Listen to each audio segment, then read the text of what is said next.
4.2, we're studying finding absolute max and min values, okay? So, or absolute extrema. So what we want to do is we understand that this is going to be some kind of function. We're not going to use our graphing calculator to graph it, find the maximum value or anything. We're going to do this using calculus methods.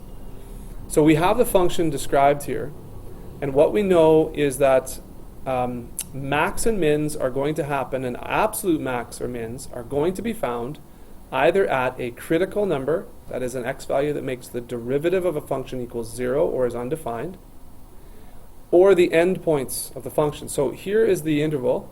Negative 3.5 is the x value where this starts, and we're going to consider x equals 1 as the endpoint. So we're going to have to check out these values for sure in considering what our local min and max are. So f of negative 3.5 and f of 1. Okay, so we need to calculate those in a bit. Let's find the critical numbers.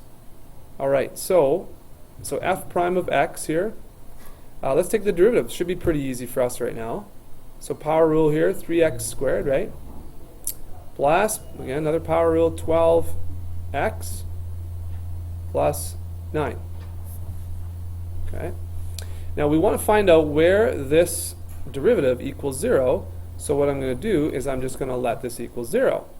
I'm also going to divide both sides by 3. I'm going to do this all in one step. So let's take a common factor of 3 out here. Okay. And of course 0 divided by 3 is still 0.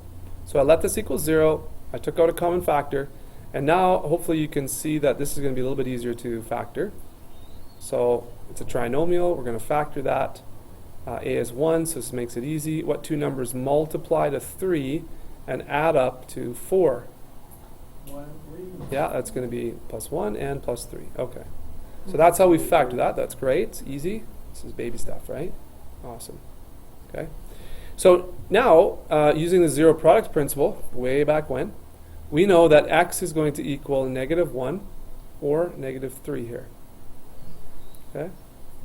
Now, what we have to consider is negative 1 and negative 3 on this stated interval? Oh, yeah. It is. Yeah, it's within this, this domain. So that's great. So we have critical numbers. So the critical numbers, the c values, would be negative 1 and negative 3, the critical numbers. So here's what we want to consider. F of negative 3.5, f of negative 3, f of negative 1, and f of positive 1. So that's what we have to find out. So you simply just plug these numbers into the equation, and you find out what those values are. So just skip ahead and we'll do that. All right, so after some quick calculations here, we have our numbers to consider. So the endpoints, these are the values for the endpoints, right here and right here. These are the values at the critical numbers, at f of negative 1 and negative 3. So, just out of curiosity, I mean, well, I don't know if it's curiosity or what, but we could Curiosity killed the cat. we could graph this. No.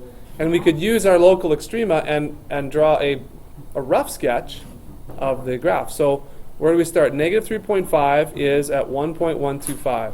So let's start it there. The next one would be negative 3. So f of negative 3 is actually 2.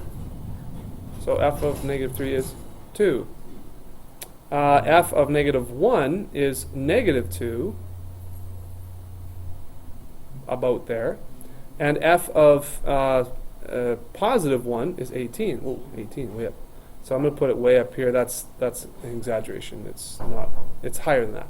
But anyways, so this is what we kind of have. Look at this is the endpoint. So we'll start there. We have a local max right here, obviously, because the very next critical number has to be some kind of local something. So there's a local min, and then I don't know where it crosses the y-axis, but it's going to go up to 18 there. So we have something that looks like that.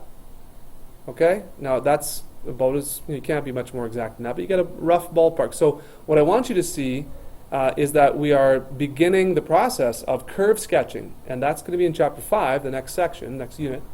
And we're going to put pieces like this all together, and we're going to be able to draw a sketch of these weird functions very, very accurately. Okay? So as you can tell, some x-intercepts would be nice to know. A y-intercept would be nice to know, right? And there's other pieces that we're going to be able to use to accurately draw a sketch of a curve. Now that's later, but what are our local max and mins then? Can we identify those? 18 is. So 18 is a local max according to this and would be way up here. And then the local min looks like it would be at f of, yeah, f of -1 is -2. There's our local min, or absolute min. So absolute min here and absolute max here. Okay, any questions?